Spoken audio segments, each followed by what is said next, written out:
All right, welcome to the latest episode of Blood Money. Today we have a very special guest, Scotty Saks. How are you doing, sir? Hey, Vem, I'm doing well. Thanks for having me on Blood Money. Thank you so much for coming on to the Blood Money podcast. So, Scotty, just a quick little background on Scotty here. So, what I find really fascinating about Scotty is actually Scotty and I have very similar backgrounds. We both come from Hollywood. We both worked within the Hollywood world, producing shows and really having an inside scoop on what's happening. So, this conversation we're about to have before the podcast, we started talking about essentially it's 9/11 today, even though this episode is probably going to air a few days later. And we're talking about how, 9/11 was most likely an inside job, and a lot of calamities that have happened to this country and to the people of this country have actually been inside jobs. So, Scotty, on that note, why don't you take over and tell us a little bit about your background and what you've observed coming up in the entertainment industry?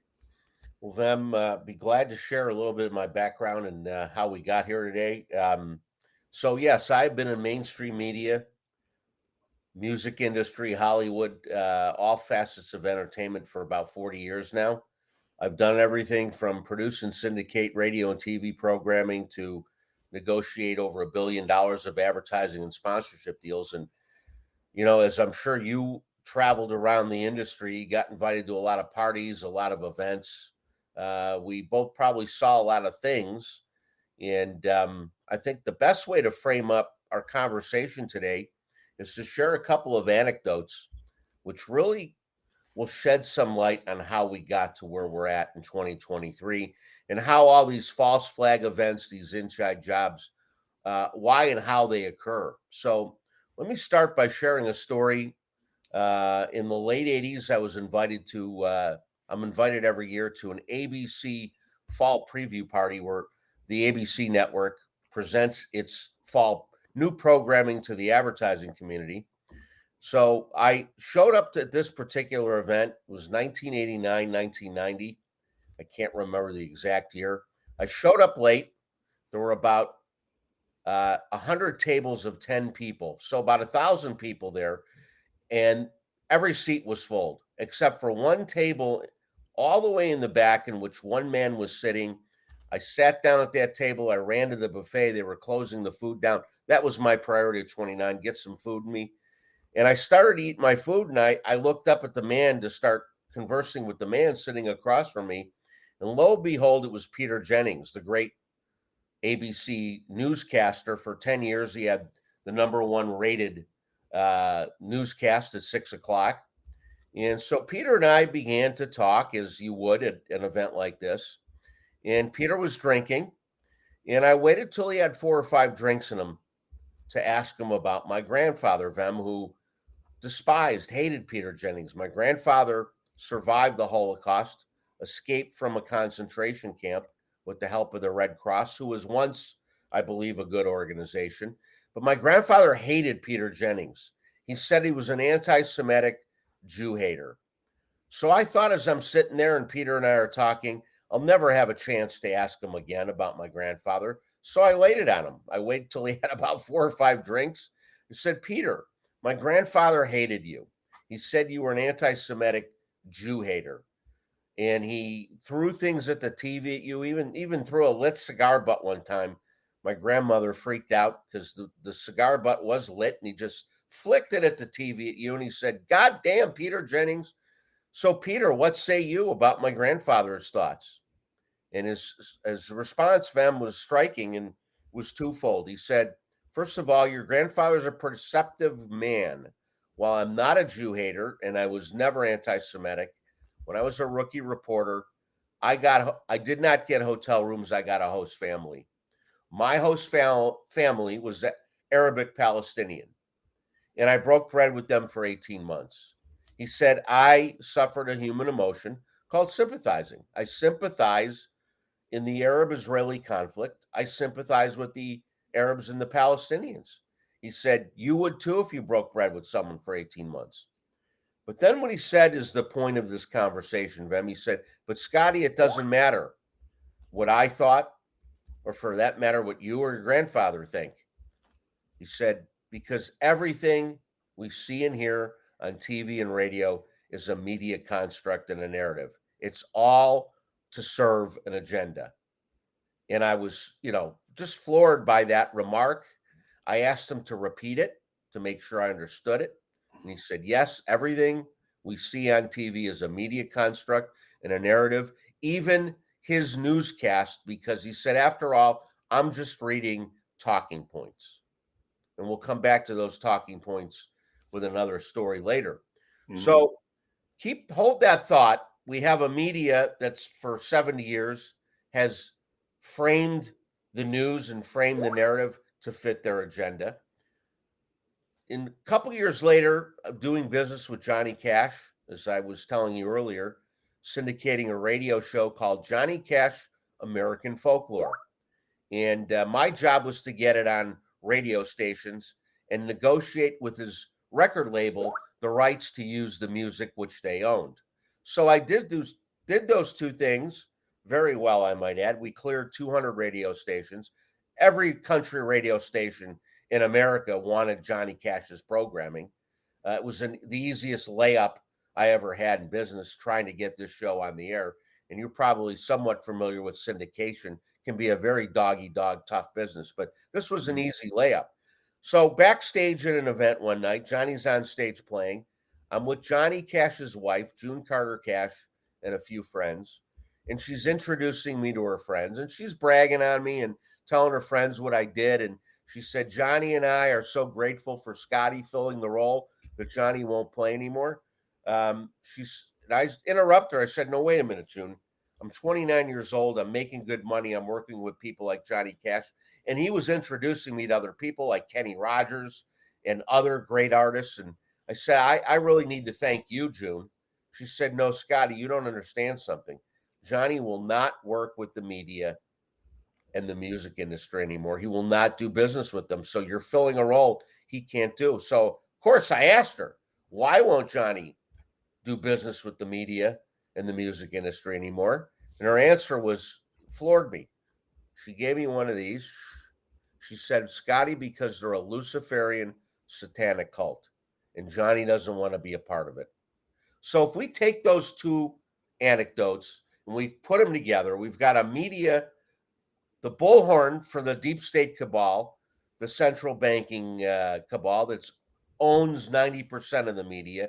We have a bullhorn that constructs the news and the narrative to frame for their agenda. And we have a Luciferian cult that's running the show. Is it any wonder we are where we're at today, Vem?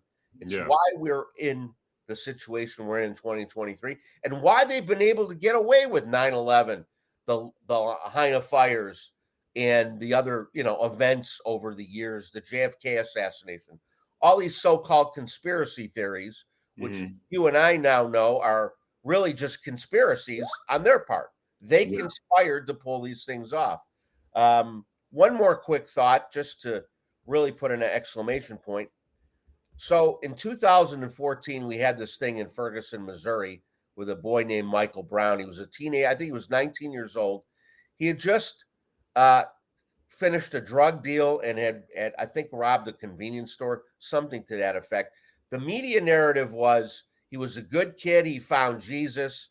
He was a good member of the community now. The complete antithesis of who this boy really was. And he was murdered by the police. And it was kind of a George Floyd. It was George Floyd 1.0. It was a George Floyd event where they used it to divide and conquer us, right? To divide us by race. And I was at CBS TV the day after that happened. And I was with the program news director, who was a friend of mine. My wife was best friend growing up, was married to this guy. So after negotiating a deal with CBS TV, he and I went to lunch. We came back from lunch.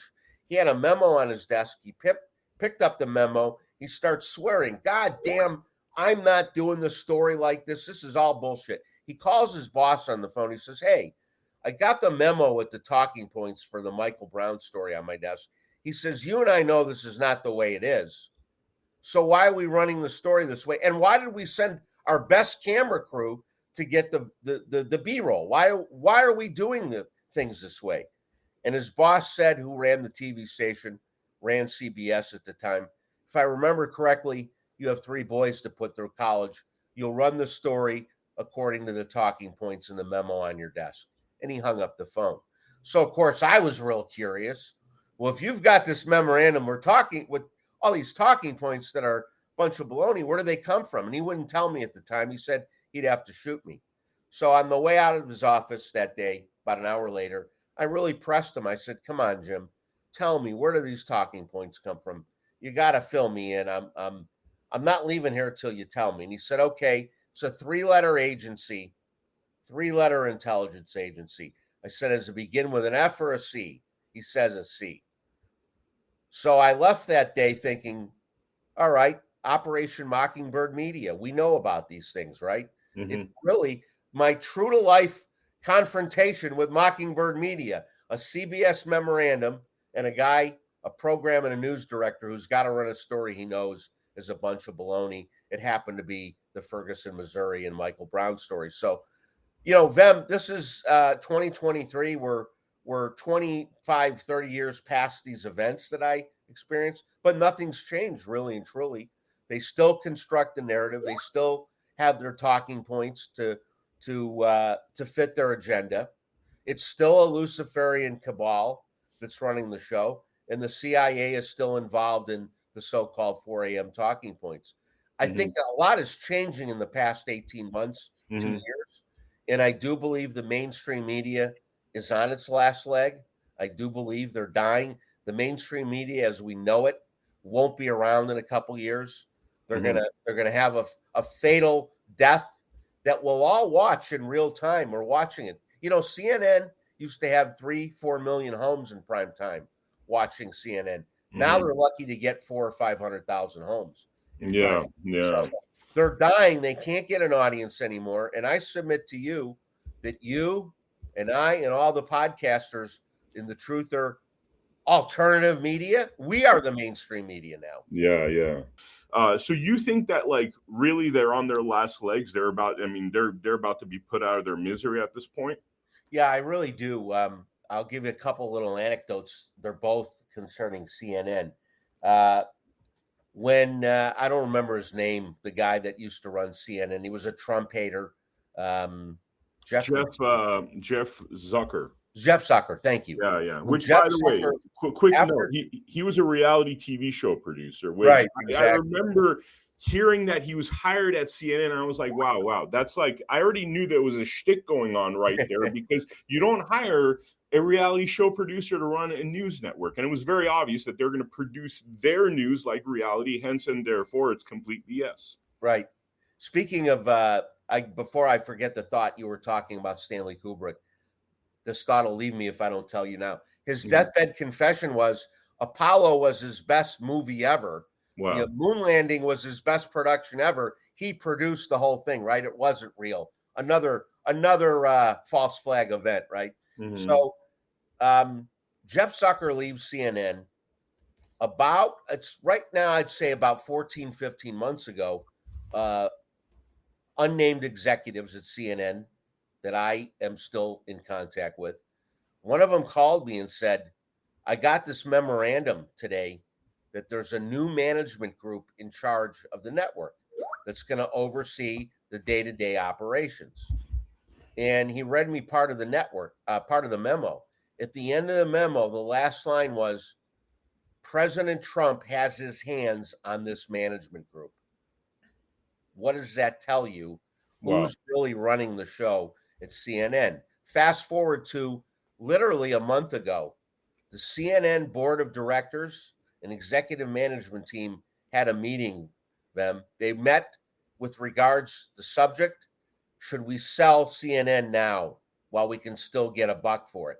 They were all contemplating just selling the network and putting themselves out of their misery. Wow. They concluded the meeting in less than an hour. As one executive said, "Now's not the time to sell the network. We couldn't even get $100 for this network." Wow. That was a quote from an executive. "We couldn't get $100 for CNN." So, yeah, I do believe they're on their last leg. I do not believe they're in total control anymore. I know this is a stretch for a lot of people to believe that somehow the military The white hat military, not the military generals we see on TV, not the military beholden to the Biden administration that are appointed by, Joe Biden with Barack Obama in the basement calling the shots, right? The white hat military, I'm talking about guys who, when Kennedy was assassinated, there was a group of military generals who got together, not just in the United States, globally. And they said, we've got to do something about this cabal, this, Luciferian. They knew all about the Luciferian cult that let's face it, it's the central banking families, the bloodlines that own the central banks, the Rockefellers, the Rothschilds, the Paysours of France, the JP Morgans. These are the people who call the shots. And when Kennedy was assassinated in 1963, they formed a group to go after and take down the cabal. Now, they've been working 60 years at this, Vem, and I submit to you, they now have the cabal in checkmate.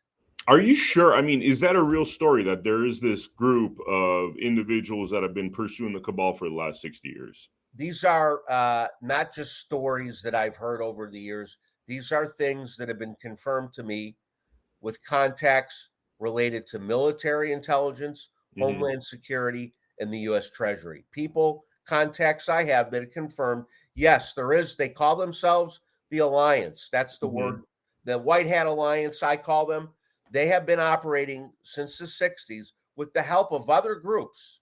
There's a group, Jason Shirka, who's got a pretty big following these days, content creator with a platform called Unified. Jason Shirka has been interviewing a guy named Ray from an organization called the TLS, which I forgot what TLS stands for, the Light System or something like that. They have been helping this White Hat Alliance. I know other groups. I've gotten confirmation from Master Lama Rasaji. He's with the 3,000-year-old lamasery out of Tibet. They are a group of 12th degree black belts. They're experts in martial arts. He's confirmed to me they've gone on missions in the DUMBs, the deep underground military bases, where they're rescuing children. And the reason they bring these lamasery Tibet monks with them is because one monk can take on like 40, 50 guys. He's that adept at martial arts, of all kinds of martial arts. Wow. And in hand-to-hand combat, nobody can take on these Tibetan monks that are from the 3,000-year-old lamasery. So I've gotten too many stories, too many tidbits, too many pieces, Vem, where there has to be some alliance fighting the cabal. And I submit to you, if there wasn't, wouldn't Trump already be in jail or dead? Wouldn't they already have disposed of the Donald Trump? Wouldn't they already have disposed of Vladimir Putin? Wouldn't they have already rid themselves of their enemies that if they were in total control? So I do believe this White Hat Alliance exists. Call it whatever you want. It's not just military generals. It's good political forces, civic leaders, business leaders. It's a group of good people that have been operating now for a couple of generations working against this deep state cabal. And we can only hope that everything I believe I've heard is true, is in fact true. And if it's not, look, only one side can win, right? It's God versus Satan, deep state versus we the people, and good versus evil. Both sides can't win, Vem. If they win, if they get their central bank digital currency and their World Health Organization calling the shots globally on our health, that's it. We are in our one world government and we're slaves. We're done, right? Yeah. You're okay. So you're saying that Trump is the head of the CNN group? Is that what you said earlier? Or No. That the management group that was running CNN, that Trump had his hands on them. What does that mean? Well, that the management group running CNN has Donald Trump's input. So he's part of, like, I don't get it, but CNN attacks him so much. Yes, because they're still playing out the narrative. You know, what I can explain to you is what I've been told. Again, nothing that I could validate and show you paperwork and Mhm. proof. I Mhm. can't show you a video, can't show you papers, but in fact, there is paperwork to prove Donald Trump wrote an executive order that left the military in charge, continuity government. Before Mhm. he left office, he left the military in charge of this country. Joe Biden has extended those executive orders. He just extended it the other day. Mm. Why would Joe Biden extend the executive order leaving the military in charge when Joe Biden knows the military is divided between good guys and bad guys? This alliance I've been talking about, and then Mhm. the bad guys. Joe Biden has extended other Donald Trump executive orders that make no sense. So I have been told that the last 3 years since they stole the election have been about exposing this cabal agenda to the sleepers, to the Mhm. people who have been sleeping, so that the economy, the open borders, even the mayor of New York is saying that these illegal immigrants are going to destroy New York. This is Mhm. a Democrat mayor who's as much a part of the deep state as anybody, and he's screaming now loud and clear that these illegal immigrants. So the open borders, the economy, Mhm. the complete loss of energy independence, the woke agenda in the schools with critical race theory and the transgender BS they're throwing at us, at our kids. This is all being allowed to happen. I have been Mhm. told this is all being allowed to happen to wake up the sleepers. There is a woman, Dr. Jan Halper, that's been making the rounds. Look for a video she did with David Nino Rodriguez. She's a Mhm. DOD contractor. And she said, in fact, her work with a group of people is to surveil social media to get a pulse on the American people. And she said, we're feeding back the military this information, watching all of social media 24/7. There are 6 of us watching social media, feeding the military intelligence of the pulse of America. Why? Because at the right moment, they will take down the cabal. When they think, I've heard 2 numbers, 70% and 80%. When they believe that 70 to 80% of us are awake in this country and will buy into a military extraction of Joe Biden from the Oval Office, a public arrest of Joe Biden, of Barack Obama, of Hillary Clinton, that they are going to act upon that.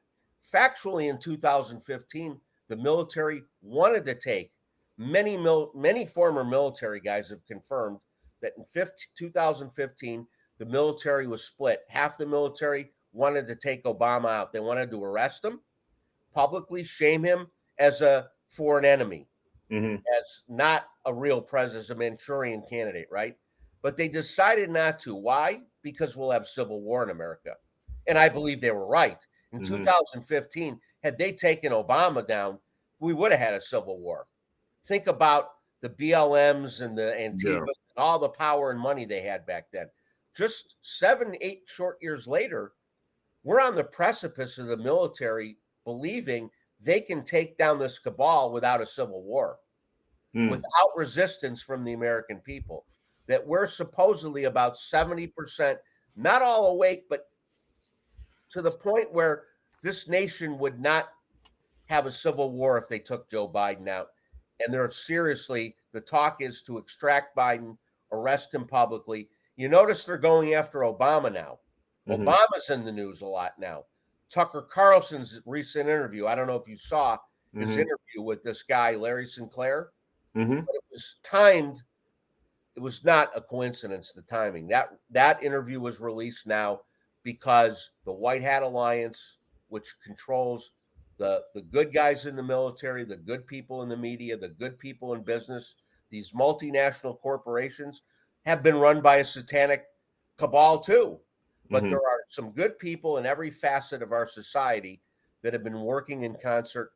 And I happen to believe, I choose to have hope and confidence that these guys are in a good position to take this cabal down and that we may see something as early as this year, Vem. I mean, I hope so. I hope so. The only thing that I'm, I just have to put out is I think a lot of people uh, count on things like that to happen as opposed to taking local action. And I think even if that is happening, even if Joe Biden in a month is going to be arrested and, hundreds of congressional members that have committed treason are going to be arrested and all this stuff, we still have to keep up local action. We still need to Absolutely. put sheriffs in place that are willing to uphold the Constitution, who have the power to arrest a lot of these treasonous individuals and make our lives so much easier, including, corrupt, judges and, of all kinds, So, I mean, I think we still have to really focus on the local aspect of all this And while, I hope that what you're saying comes to fruition. I mean, I think a lot of us do. because of what you're saying, Vem, is one of the reasons General Flynn will not expose this White Hat Alliance and the work they're doing. General Flynn says local action equals national impact. Mm-hmm. There's 4 areas on a local level we have got to get right. We've got to put in sheriffs that are constitutionally oriented and will back the Constitution. We got to have a school board that will uphold American values and education. We got to have city halls and mayors and city councilmen that have our values, and we got to have a county board member, right? So at those 4 levels, we need to keep throwing punches. We need to be in the ring swinging. I talk about this every week on Sovereign Radio about the need for local action. I agree with Flynn. Local action does have national impact. There's people working in Arizona, in Michigan to take the elections, to get the elections reversed. I'm working with a group that's canvassing, literally going door to door, canvassing, uncovering election fraud. And we take the affidavits that are signed by homeowners. You go to a door, you knock on them, you say, 30 people voted from your address. Are you aware? And the man says, no, it's not possible. Just me and my wife live here. They're a 70-year-old couple and they live alone, and yet 30 people voted from their address. When you show them the facts that you have the voter rolls and you can show them that 30 people did use their address to vote, they're pissed off. And they're willing to sign an affidavit to that effect that only 2 people voted.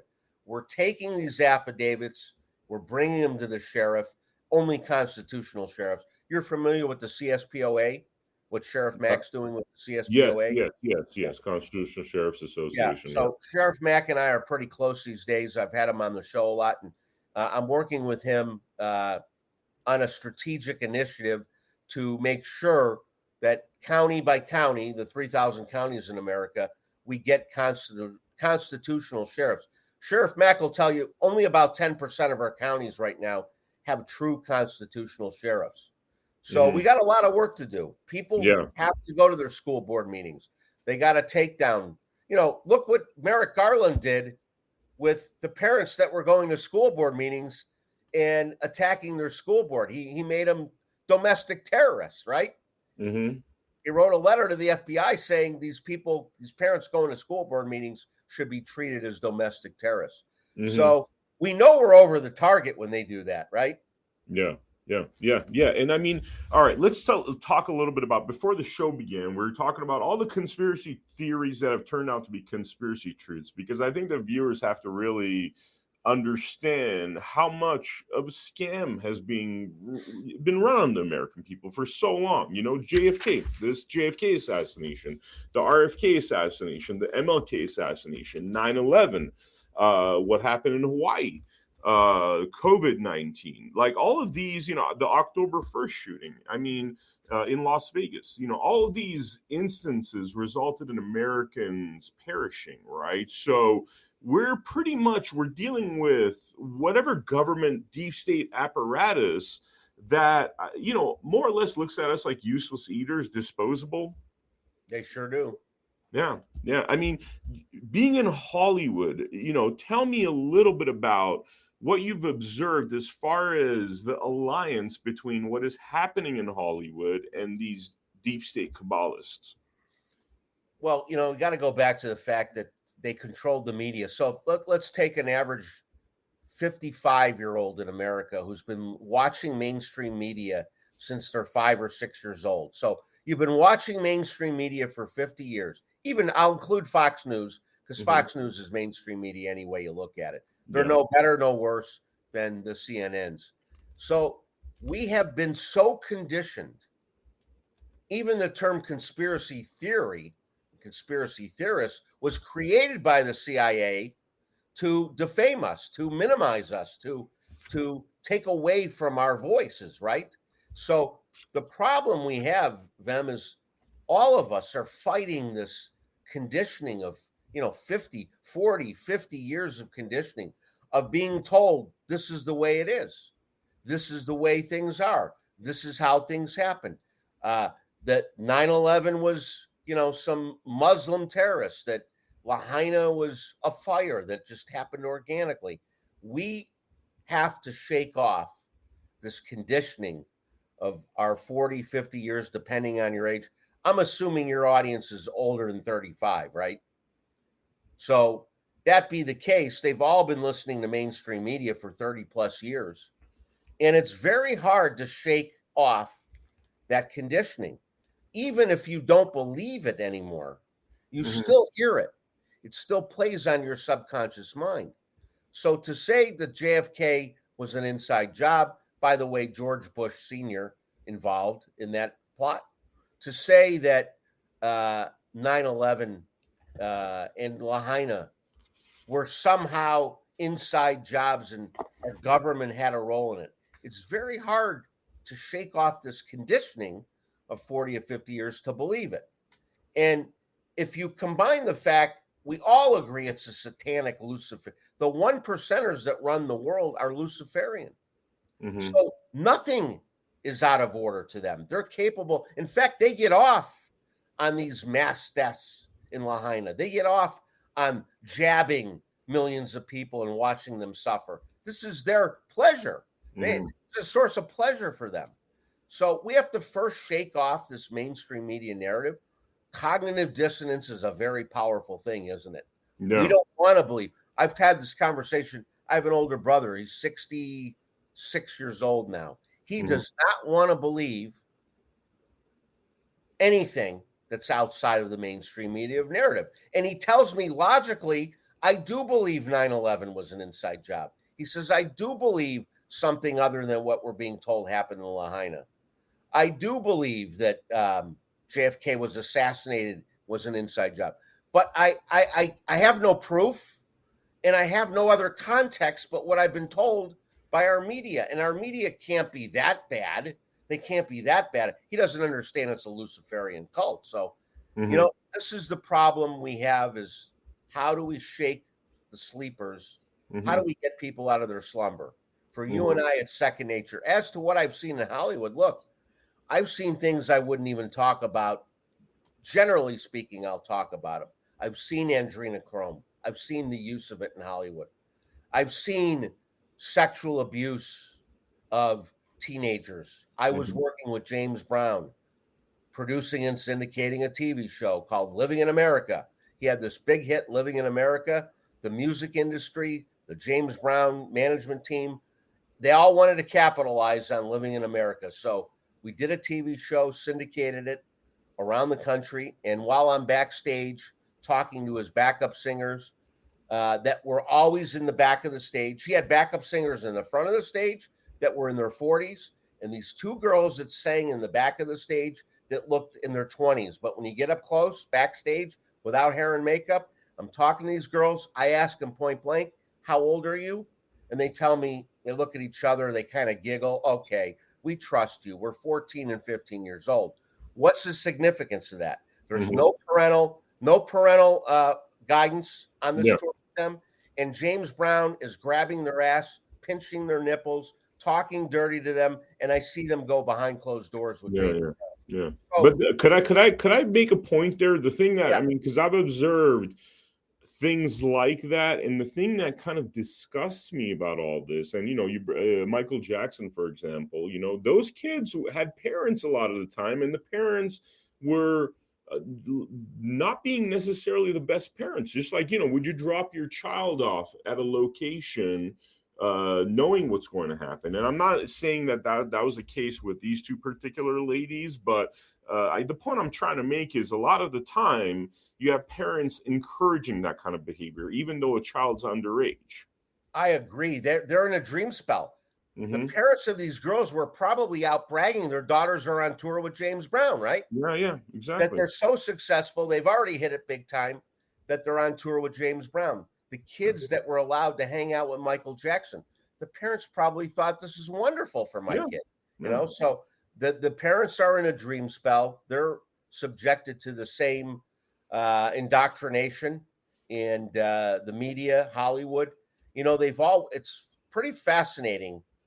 You got to give these people credit. They're brilliant. When you take the mainstream media, we'll call it the news, you take Hollywood and the music industry, and they're all working in concert to deliver this idea that these are people to look up to, right? That we should look up to Michael Jackson. We should look up to entertainers, Yeah. look up to the Kardashians, look up to professional athletes. Pro sports is now subject to the same bullshit as we noticed with Colin Kaepernick taking a knee, and that all begun the infiltration and subversion of professional sports by the cabal. I know some hockey players, they're probably the most down-to-earth guys, professional hockey players, who will tell you they don't want any part of LGBTQ night and would not wear the jerseys in warm-up. They were told in warm-up you're wearing LGBTQ jerseys. These players said, "The hell, I'm wearing the jersey. I'm not going out for warm-ups." They stood their ground. So fortunately, there are a few good people inside Hollywood. We know Mel Gibson. Look, Tim Ballard and Jim Caviezel, right? Yeah. They broke away from the dream spell of Hollywood and all that it had to offer, fame and fortune, and they set a separate course. So we do have good players, but you and I know, having been inside the cabal machine, that they work in concert. They feed each other. The news props up Hollywood. Hollywood props up the news. The music industry comes in behind with songs and lyrics and videos that supports Hollywood, right? How many times have Hollywood and the music industry collaborated to create content that merely propped each other up, right? Yeah. Yeah. I mean, it's insane because, I was a music video director, and for so many years, I remember being given songs that are clearly, sexually explicit, misogynistic, humiliating and degrading to women. And I just find it interesting that they're the ones making those selections, because those are the ones they want to make music videos for, which was my job at that time.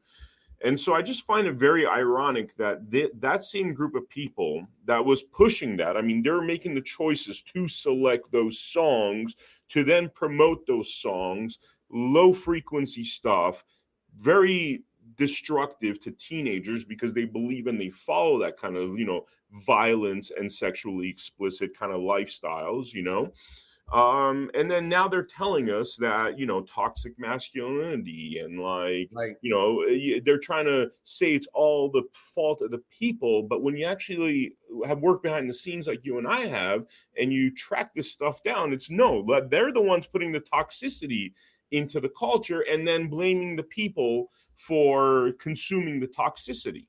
Well said. Look, we're now finding out that I can't remember the guy that created the Muppets. Jim, you remember Jim's name? Henson. Jim Henson. We're finding out that he was using satanic overtones in the Muppets. That he was creating content for the Muppets that was very explicit with satanic overtones. So it's really infiltration and subversion at every level, from the time we're kids till the time we're teenagers. I'm curious. I'd like to have you on Sovereign Radio to talk about your years making music videos, because you must have seen and heard a lot of things that were very disturbing. Yeah. I mean, it was a toxic business. I would say it was a very toxic business at the time, because it much better than today. That's what's crazy. I look at it today and I'm like, wow, it's even gotten a lot worse, like exponentially worse, because it wasn't that bad, but it was still, I mean, I was a music video director, and all the songs that I got, I'd say 80% of them were, the content of it was anything but positive for a better country, a better future, a better example. It's almost like when people say you look at Chinese TikTok and wow, all the kids over there are following intellectual pursuits, and it's very obvious that that is a country at least that looks up at intellectual pursuits versus our TikTok, which is basically a brothel more or less. I mean, that came from somewhere. And though that kind of music that was being put into the public, I think had a lot to do with it. And so at the time, as a music video director, even though I love music, I actually stopped listening to music for that almost decade that I was writing on music videos, you know? Well, as a professional, as a music director and a professional, you had to do your job and do your best, knowing you were dealing with content that was anything but positive, as you call it, low frequency stuff.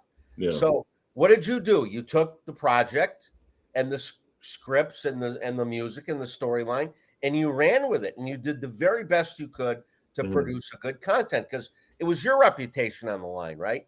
Mm-hmm. You know, when Mercedes hires me to go negotiate a network sports deal with their advertising dollars, I got to dig in and do my best job for them, get them the best bang for their buck, right?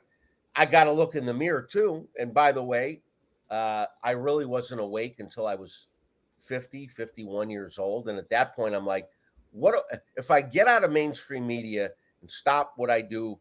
What do I do for a living? I have a daughter to put through college now. And my dad told me one time, he was a TV producer, and I was sitting in Art. You remember the name Art Linkletter? Yeah, totally. I was sitting in Art Linkletter's office with Art Linkletter, Arthur Godfrey, and Carol Channing. And Sammy Davis Jr. came in the office. They were hugging him, kissing him, loving him. The minute they walked out, they were calling him terrible names, the N-word, the K. They were calling him a kike because he had converted to Judaism. Just all the stuff I saw in that office that day, one day in their office, I asked my dad, how the hell do you work with these people?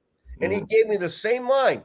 Hey, if you remember, buddy boy, I got 4 kids to put through college. Yeah, so totally. what was he supposed to do? What were you supposed to do as a music director, a music video director producing music videos, when you looked at that script and you looked at that music and you said, this is very bad stuff? You still had to do your job, right?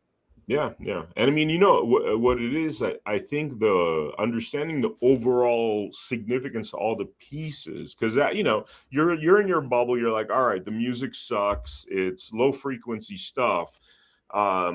It's not as daunting, I guess, until you realize what is going on in a global level, the entire story. Now, I got to tell you, doing this podcast where I've interviewed people like you, people that are experts in intelligence, doctors that could talk about the COVID situation, lawyers that talk about the fraud of the bar industry, and understanding all the pieces. Now I see the construct, right? And the construct of this evil death machine, for the lack of a better term, because, you know, we talked about all these conspiracy truths, all, you know, what happened to presidents, presidential candidates, populations, people in buildings. And when you put that all together, you realize, okay, there's like an evil death cult here, basically. You know what I mean? That looks at us like at any time we could be destroyed, obliterated, if it fits their agenda. So that all of a sudden, that when you look at it on that level, it's not so much I'm a music video director anymore. At that point, you're like, wait a minute, I am actually one of their soldiers, and I don't even know I've been recruited into their army. So you look at, you know what I mean? That's where you make your choice between good and evil when you see the big picture. Right. In a way, ignorance is bliss, because I'm sure there's plenty of music video directors out there not knowing that they're essentially working for Lucifer. But, you know, we took our journeys the way we took our journeys and found out the things we found out about, you know, and that brought us here. I mean, you know, there's a topic that kind of makes me almost uncomfortable. You were mentioning earlier how your father believed that Peter Jennings was an anti-Semite, right? And this is an issue that I run into a lot when I'm doing this podcast. There's actually an episode coming up with a gentleman that talks about this group. I believe it's like a committee of 300. How you know, he believes that they're all Zionists, but they're not actually Jews, that they're actually using Jews almost as an instrument, as a shield to protect their Luciferian agenda, right? I think that's very accurate. That's yeah, and the thing that kind of makes me uncomfortable about it, I came up in Hollywood. A lot of my mentors were Jews. Growing up, in our household, like I actually studied Yiddish, and we big fans of a lot of Jewish artists, because if you're an artist, there's a lot of brilliant Jewish artists, and that was something that was common in our household. But then when you start talking about these Zionists that are Luciferians, and they're looking at us like useless eaters, some people will quick to w an anti-Semite for saying such things. But tell me, I mean, as somebody that has Jewish family, what's your opinion? How do you deal with that topic? All of the above. Well, first of all, if you step back 10,000 feet and look down at the world, 99% of people are good, right? Mm-hmm. It's the 1% that are the Khazarian Jews, the Zionists, or whatever label you want to give them. These are people that thousands of years ago had to make a choice, were given a choice to be Jews or Catholics or Muslims. They chose Judaism, and then they hid behind that, and they gave us a bad name, right? They brought forward not Jewish principles and values, but they hid behind the shield of Judaism. Mm-hmm. So, with the understanding that 99% of the world is good people, it's the 1% in Hollywood, in the music industry, in media, that I'm not saying that everybody in the music, Hollywood, and media are Khazarian mafia members and subscribe to the Luciferian cult.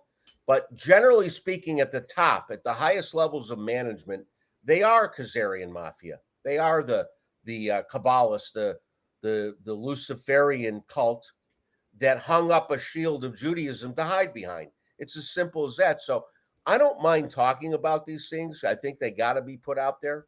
And I think in the scheme of life, it's relatively insignificant, the fact that 1% of the Jewish people, 1% of the Catholics, 1%, the highest levels of government, politics, media, Hollywood, business, corporate America, they're the bad guys mm-hmm. that we're fighting against. This is the globalist machine that you and I are doing this. Well, the reason we have these podcasts, right, is to expose their work. And right now, I think the most important thing this world is facing, I think worth talking about, is the financial system.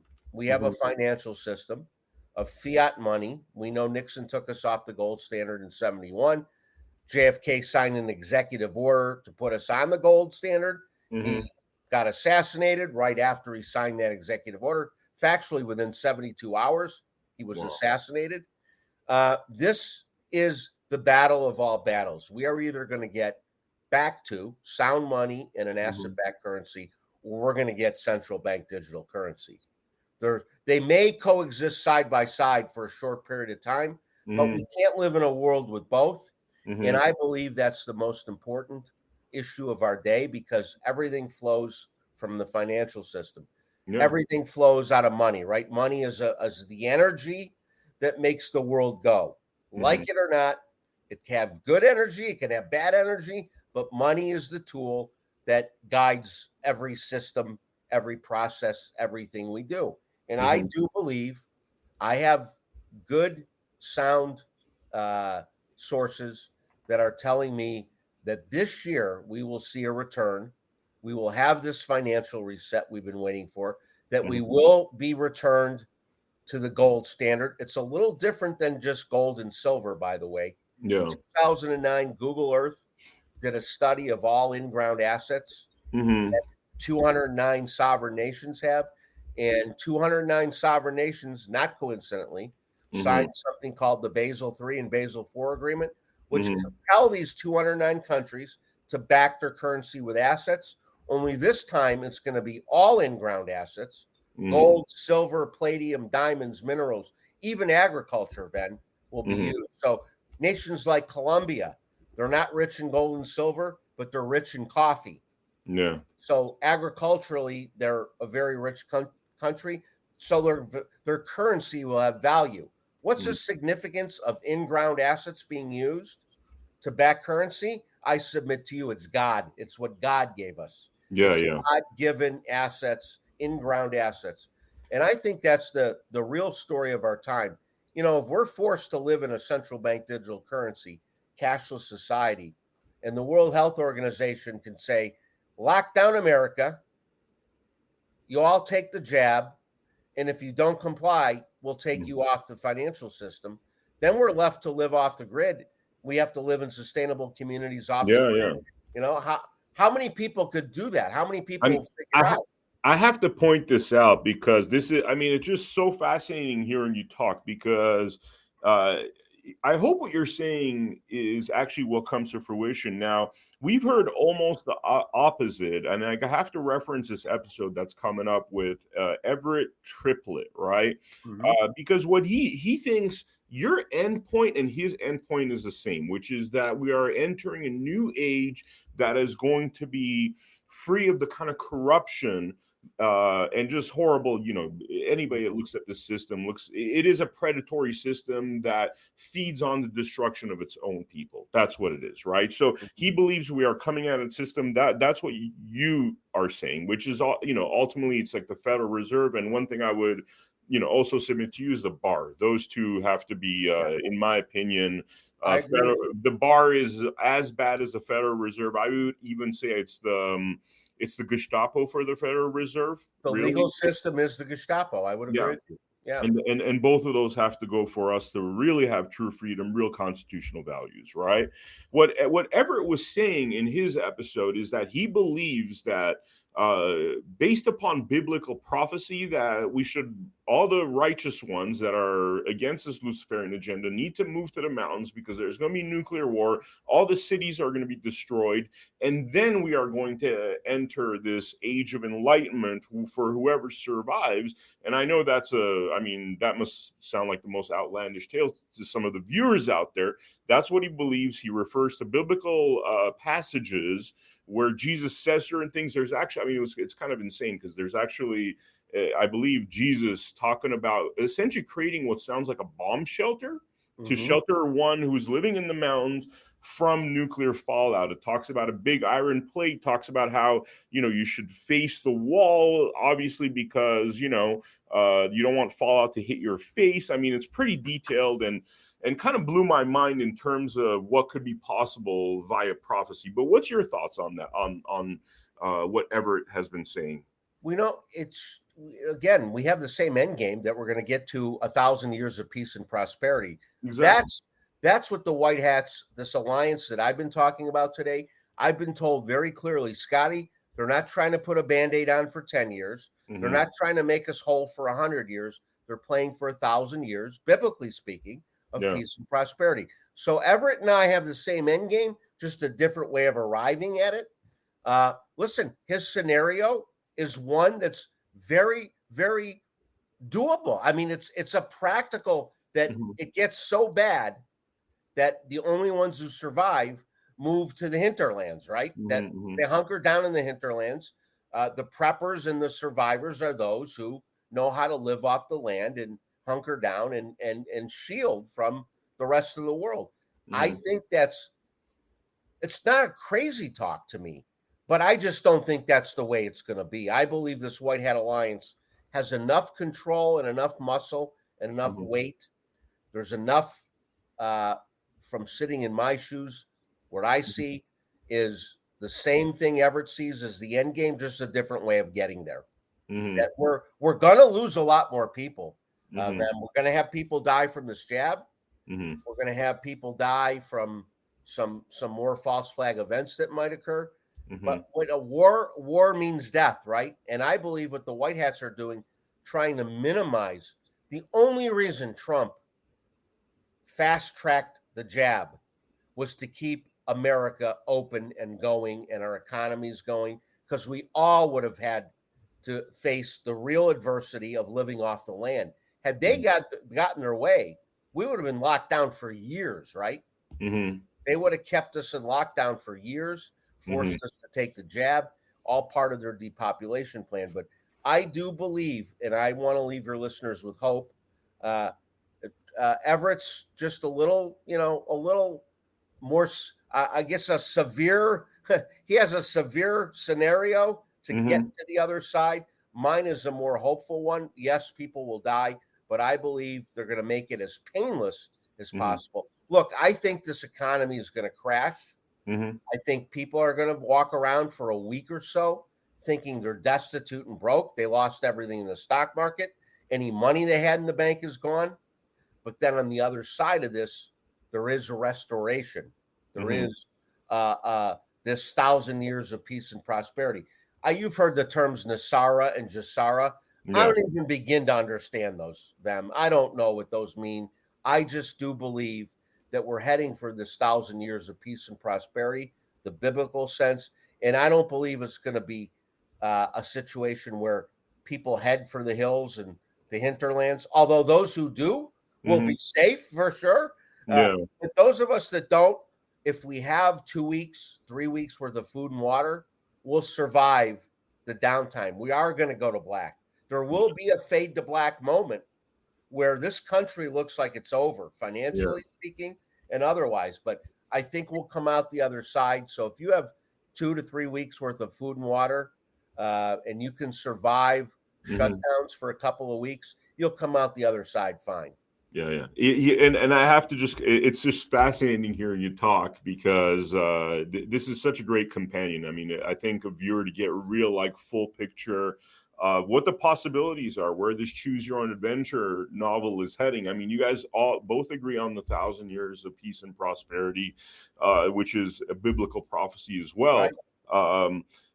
He seems to think it's going to be more like, he was very precise. He said 391 days that he feels we have to survive, and like I said, with the, nuclear bombs falling, what you're saying is that really a lot of people are going to convert. A lot of the, normies or whatever we want to call them are going to convert, and that's how they're going to come onto our side. And yes, some of them are going to, or a lot of them might die because of the COVID jab and other methods. But, he seems to think that all of those people are not going to convert and they're going to be basically destroyed by a nuclear disaster. It's a really interesting kind of way of, you guys are both arriving to the same conclusion, but it's a different way to get there. Yeah. And one other note was that, the first time that God punished the earth, essentially for Sodom and Gomorrah type behavior, I think was because of with the floods, the next time he promised fire, hence, and therefore he thinks that these nuclear bombs are fire,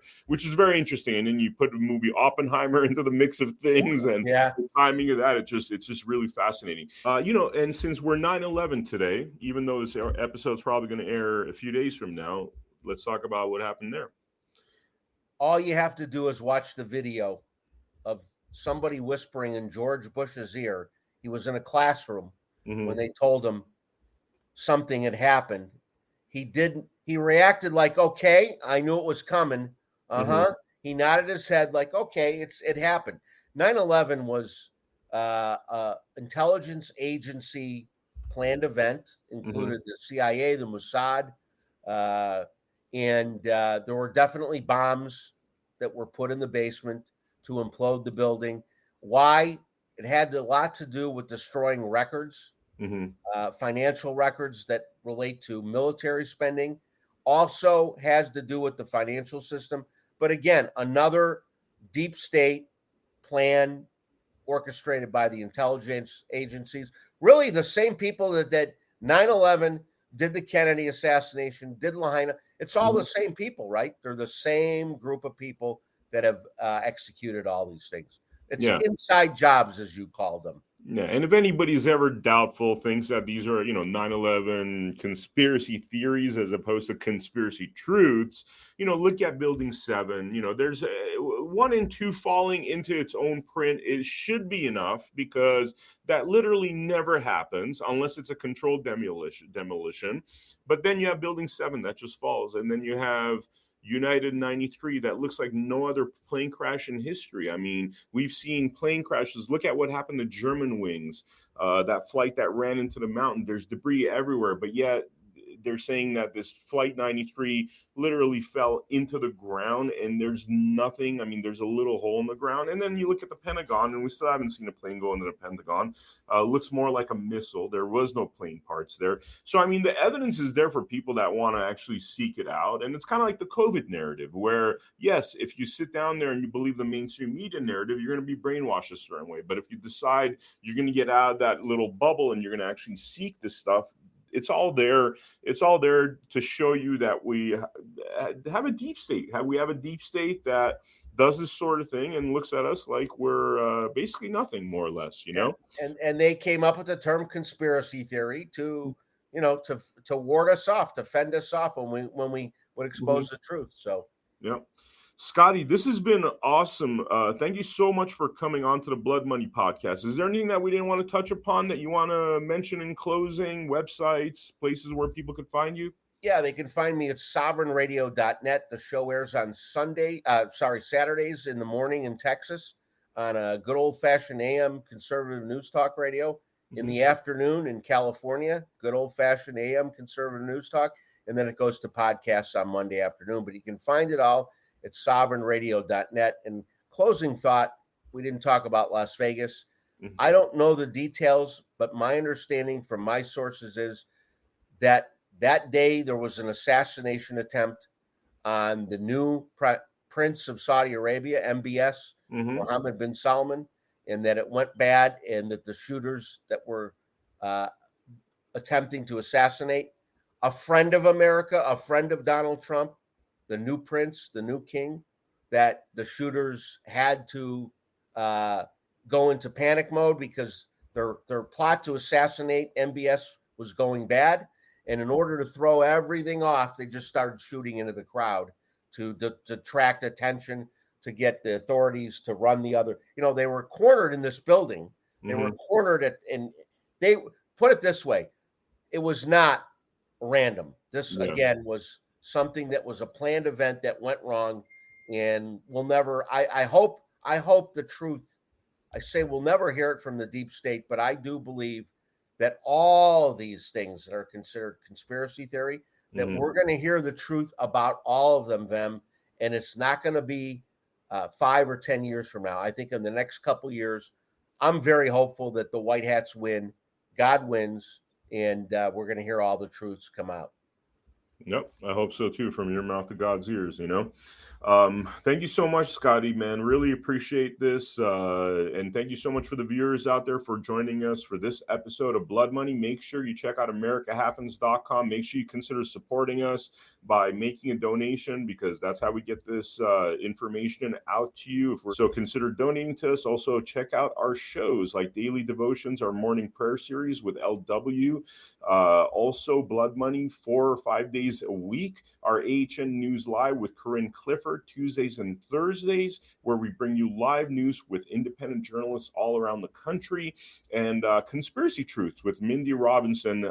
And definitely check out her October 1st, 2017 mass shooting documentary that she did, which you could find on our website as well, because it touches upon a lot of the topics that we talked about with the October 1st shooting. Thank you so much for joining us for this episode. I will see you on the next episode. Take care.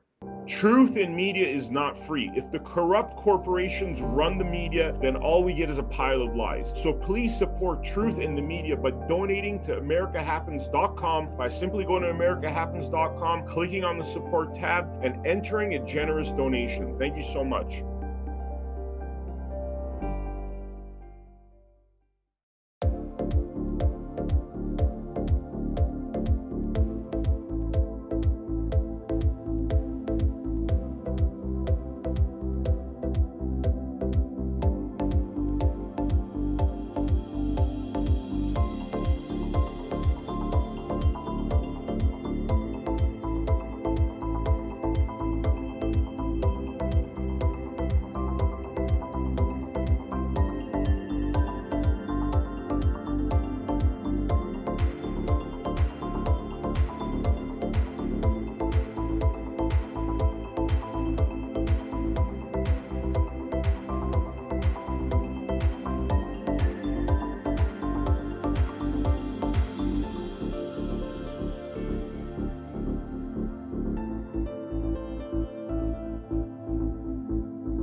Check out the America Happens Network, because Fox sucks now.